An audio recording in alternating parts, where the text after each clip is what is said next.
Jadi saya sangat senang sekali tadi apa yang dipaparkan oleh Pak Melki itu luar biasa ya, saudara ya. Jadi mari belajarlah ya. Nanti semester 8 kan mau bikin kayak gini kan, mau seminar membuat seminar apa namanya menseminarkan teori daripada skripsinya. Ya, jadi bisa seperti ini. Inilah cara-cara membuat seminar ya yang mungkin dari sudut praktis, menggali, ya menampilkan supaya orang bisa memahami. Ya, tapi jangan miskin ilmu juga ya nanti waktu ditanya kita nggak bisa jawab ya. Jadi kita harus tetap bisa menjawab juga. Oke, baik ya sekali lagi kita akan melihat hal ini dari sudut praktis sekarang. Ya, saya tetap konsisten terhadap konsep biblikanya sekalipun ini dari sudut praktis ya, dari sudut praktis. Nah, jadi memahami kebangkitan Kristus secara praktis. Nah, jadi secara praktis ada beberapa hal, poin penting yang bisa kita lihat hari ini bahwa kebangkitan Kristus itu menjadi berita Injil. Ya, menjadi berita Injil yang harus terus diberitakan. Nah, saya sangat senang sekali karena Paulus itu menjelaskan 1 Korintus 15 itu sangat luar biasa karena makanya dikatakan dalam ayat yang ketiga ini sebab yang sangat penting telah kusampaikan kepada kamu yaitu apa yang telah kuterima sendiri ialah inilah berita Injil itu bahwa Kristus telah mati karena dosa-dosa kita. Saya suka dengan kata sesuai dengan kitab suci. Jadi kalau dikatakan sesuai dengan kitab suci berarti sesuai dengan apa namanya kitab dari perjanjian lama itu sesuai dengan kitab yang diyakini oleh orang-orang Yahudi itu. Makanya digunakan sesuai dengan kitab suci. Paulus menggunakan kata kitab suci di sini. Dia tidak mengatakan sesuai dengan Alkitab, tapi sesuai dengan kitab suci.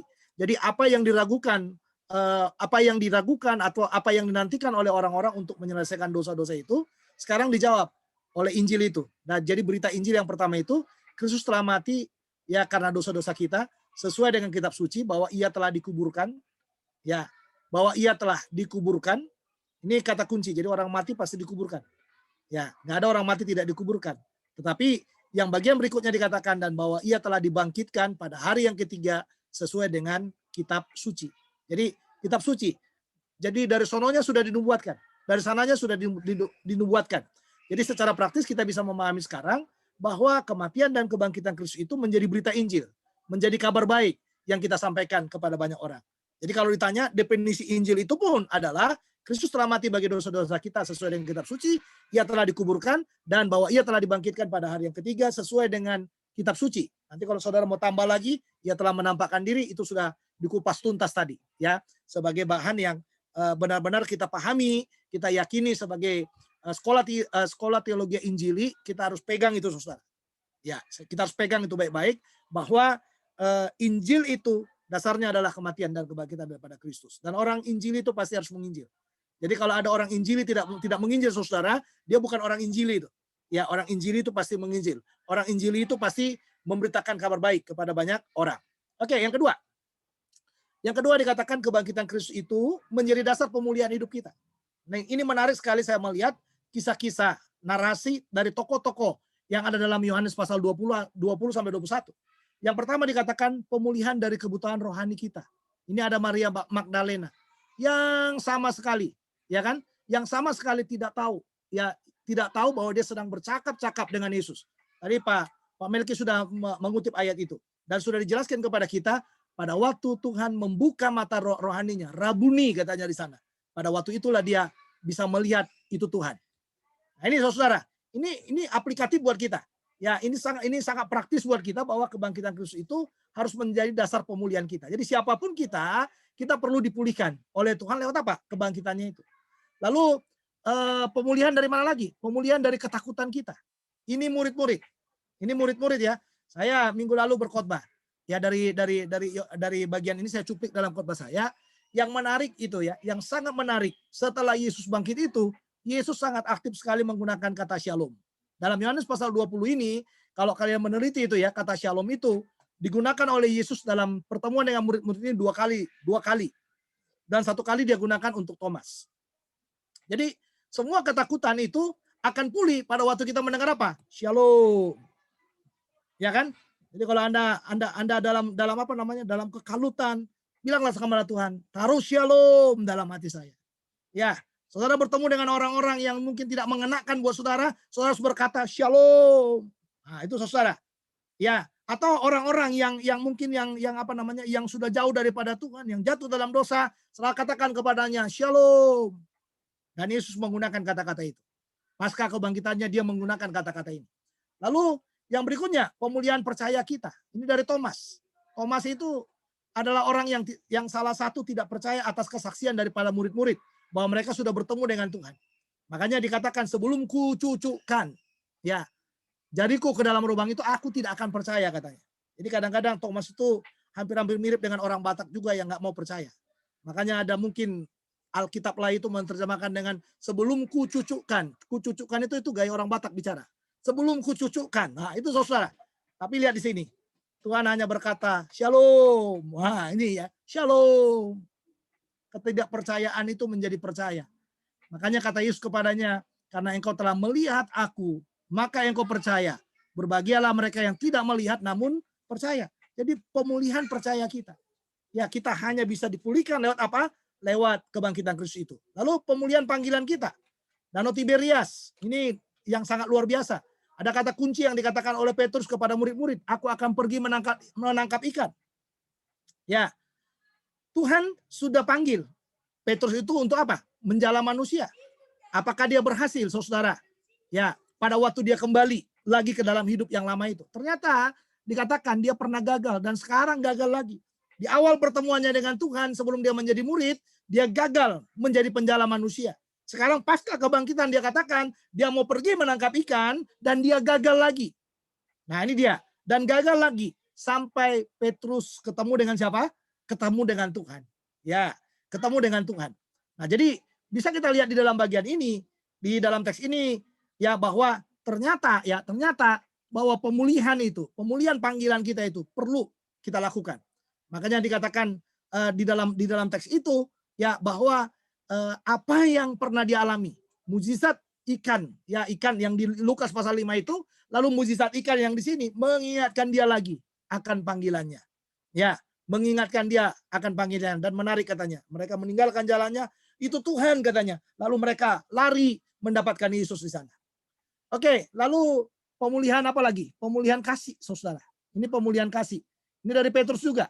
Ini saya suka ini. Sesudah sarapan Yesus berkata kepada Simon Petrus, "Simon anak Yohanes, apakah engkau mengasihi aku lebih daripada mereka ini?" Ini kemungkinan mereka ini, kata mereka ini, ya ini sebenarnya lebih menunjuk kepada perahu itu, menunjuk kepada orang-orang yang menjadi nelayan-nelayan di sekitarnya itu, ya itu yang makanya Tuhan katakan, "Apakah engkau lebih mengasihi aku dari mereka ini?" Ya, jadi kalau dalam bahasa Yunani itu di sana dikatakan, "Simon anak Yohanes, apakah engkau agape ya terhadap aku lebih dari mereka ini?" Jawab Petrus kepadanya, "Benar Tuhan, engkau tahu bahwa aku Pilea."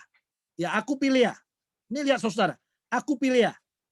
Lalu ayat yang ke-6, kata Yesus pula kepadanya untuk kedua kalinya, "Simon anak Yohanes, apakah engkau mengasihi?" Ya, ini Tuhan tetap mengatakan agape terhadap aku. Ya, jawab Petrus kepadanya, "Benar Tuhan, engkau tahu bahwa aku Pilea terhadap engkau." Nah, ini. Lalu yang ketiga, kata Yesus kepadanya untuk ketiga kalinya, "Simon anak Yohanes, apakah engkau mengasihi aku?" Ya, kata mengasihi di sini derajatnya sudah diturunkan oleh Tuhan. Dari agape, sekarang Tuhan katakan, "Simon anak Yohanes, apakah engkau Pilea terhadap aku?" Maka sedih hati Petrus karena Yesus berkata untuk ketiga kalinya, "Apakah engkau Pilea terhadap aku?"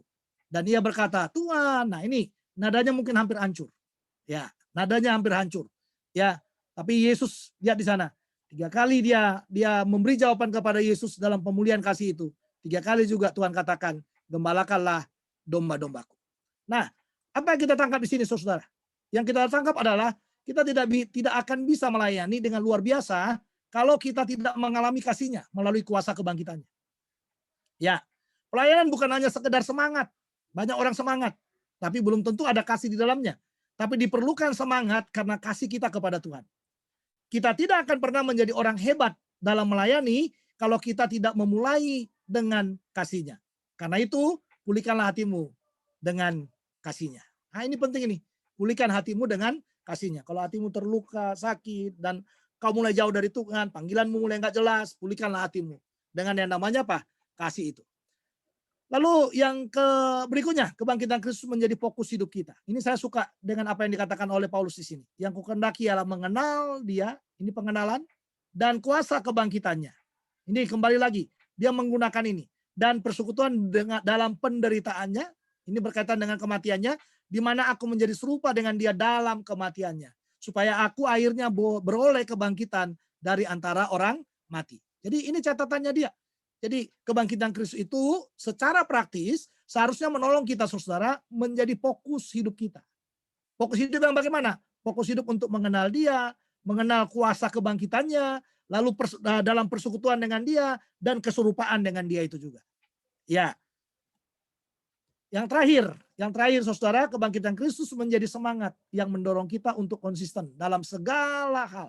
Anda perlu konsisten. Ya, kita harus konsisten dalam segala hal. Tetapi syukur kepada Allah. Kata tetapi di sana ya kuasa maut telah dikalahkan, ya dan semuanya telah dikalahkan dengan kebangkitan daripada Kristus itu. Sehingga Paulus katakan di dalam bagian terakhir ini, tetapi syukur kepada Allah yang telah memberikan kepada kita kemenangan oleh Yesus Kristus Tuhan kita. Jadi kuasa kebangkitan itu menjadi kemenangan bagi kita ya oleh karena Yesus Kristus. Dan sekarang dikatakan karena itu ini harus kita lakukan. Ya, inilah konsistensi yang diharapkan daripada kita. Ya, apa itu? Jangan goyah. Satu, yang kedua apa? Giatlah selalu dalam pekerjaan Tuhan. Lalu yang ketiga, saudara harus percaya bahwa persekutuan dengan Tuhan itu tidak akan pernah sia-sia. Ya, jadi mari saudara lewat seminar kebangkitan ini, ya secara praktis kita bisa memahami bahwa ternyata semua lini tentang kebangkitan itu, baik teologia yang berkaitan dengan dogma, baik apa yang dikatakan orang tadi Pak Melki menyimpulkan bahwa pada akhirnya semua orang meyakini bahwa Yesus itu bangkit. Dan sekarang secara praktis bagi kita, marilah kita belajar terus melayani dia dengan baik dan memulihkan hidup kita di hadapannya. Tuhan Yesus memberkati kita. Itu saja saya rasa yang perlu saya sampaikan kepada saudara hari ini ya, dan terima kasih buat saudara-saudara sekalian. Shalom. Saya kembalikan.